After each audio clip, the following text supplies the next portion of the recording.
So ito, habang nagme-merienda kami, humipo ako ng ng champion bird.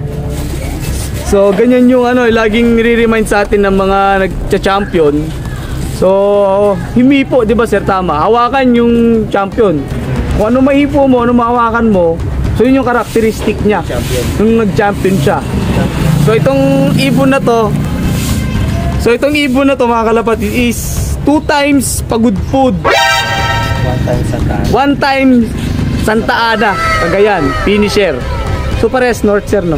Ayan, pares north. Ang matindi pa, magkakaibang season, diba? Tapos iba't club. So ibig sabihin, talagang mahusay itong ibon na to at talagang maasahan mong umuwi, diba? Yung lahi niya sir, hindi pa na-try ng south naman. Yung kapatid niya, yun yung nag-Javier namin. Javier Leyte naman. Tatay. Oh, maganda tong ibon na to, mga kak to kak. Hen. Ah, hen pa to. Grabe. Parang kak, oh. Pero siyempre di naman ganito yung katawan niya nung lumalaban siya, di ba? Medyo sexy siya nun. Na-breed na kasi to. So, ang gandang ibon, no? Parang kak. Diba? Ang ganda ng hipo niya. Naging breeder na kasi, noong time sana na nanalo siya, saka natin hinipo, di ba? Kasi pag breeder na, automatic. Parang pag nabuntis na yung nanay o nanganak na yung babae, di ba? Tumataba, iba na. Pero ang gandang ibon, mga kalapatid. Ito yung eyesight nyo. Ayan. Ayan, para may basis tayo. Ha? Ito yung buntot. Saka ito yung amo. Ito yung amo. Ito yung amo. Ayan. So, ito sir, si... Ano pangalan sir?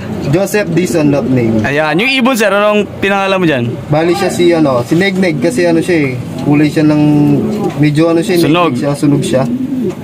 So, ito si Tacloban mo sir, tama? Tacloban finisher. Finisher lang siya.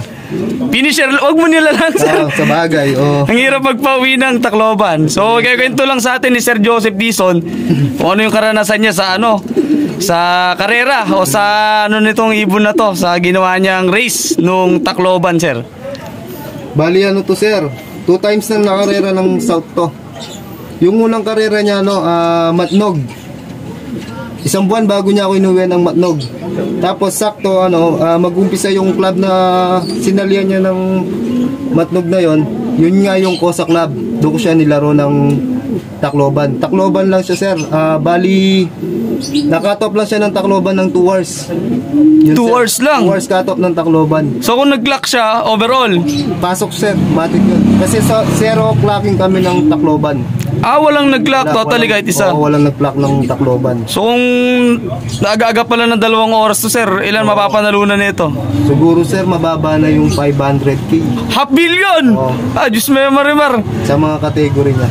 Matibay pala to, kamukha pa nung whitetail ko. Kaya mga itsura ng mga ibong kung ang hindi naman sa tingin mo parang hindi mo magagandahan, pero sa performance kaya hindi ko maalis-alis yung aking Mariano Lee na yun kasi 150 pesos sir, di mo bibili to pag kaya nga ganun na ganun yung yung ibang ibon, hindi mo makikitaan sa ganda. Nakikita mo sila sa performance. Ayan.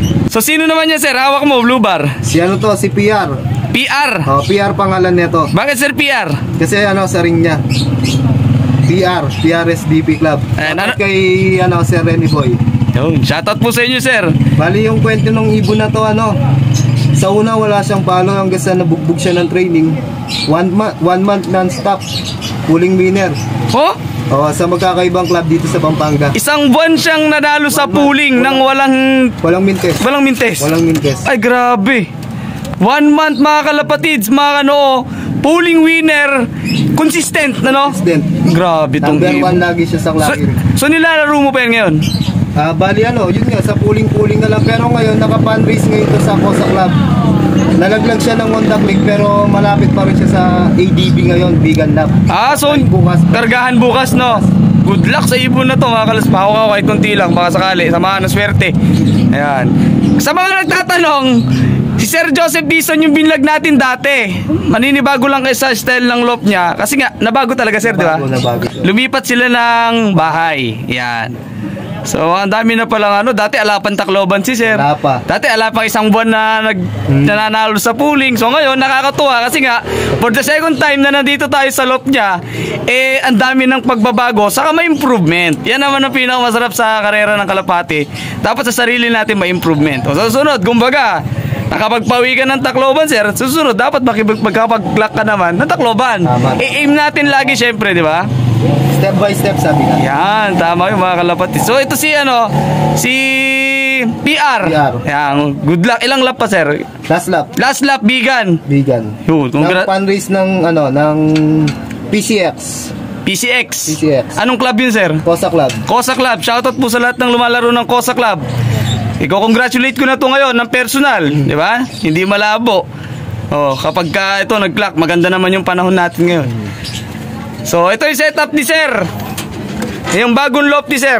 Oh.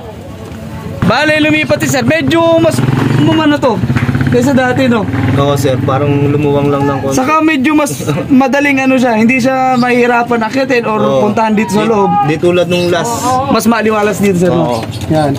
Si Sir, si Sir John Joseph. John Joseph ba? Joseph lang? Charles Joseph Dizon, nag-avail sa atin ng ibon. So, nag-avail sa atin si Sir ng isang Alphonse. Pure Alphonse. Ayan. Direct yung parents kay Sir Nelson Chua. Shoutout po sa iyo, Sir Nelson. Boss Nelson.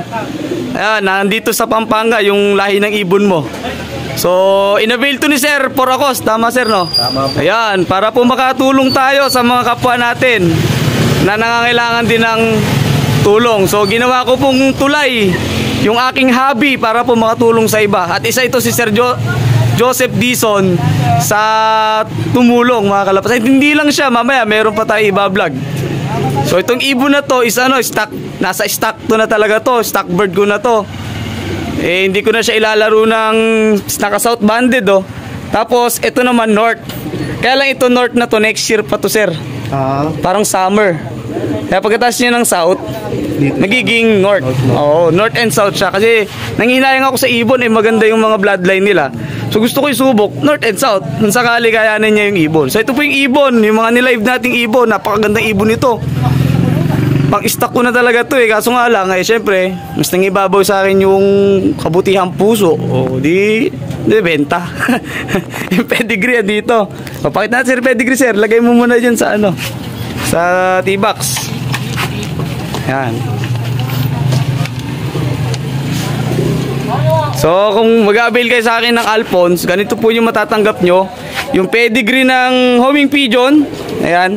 Tapos yung certification of ownership na legit po yung parents na nakuha natin direct sa breeder. Ayan, which is si Sir Nelson Chua. Ayan po yung mga makukuha nyo sa akin. For ano lang naman yan, for security lang naman na legit yung ibon na nakuha. Ayan. Yung ibang hindi na nagpagawa ng ganyan. Pero syempre, pag nag-request sila ng pedigree, anytime pwede natin bigyan. Para naman, meron na silang alaala na galing sa atin yung ibon. Ayan, mga Kalapatids. Salamat sir ha, thank you po. Thank you sir, ingat.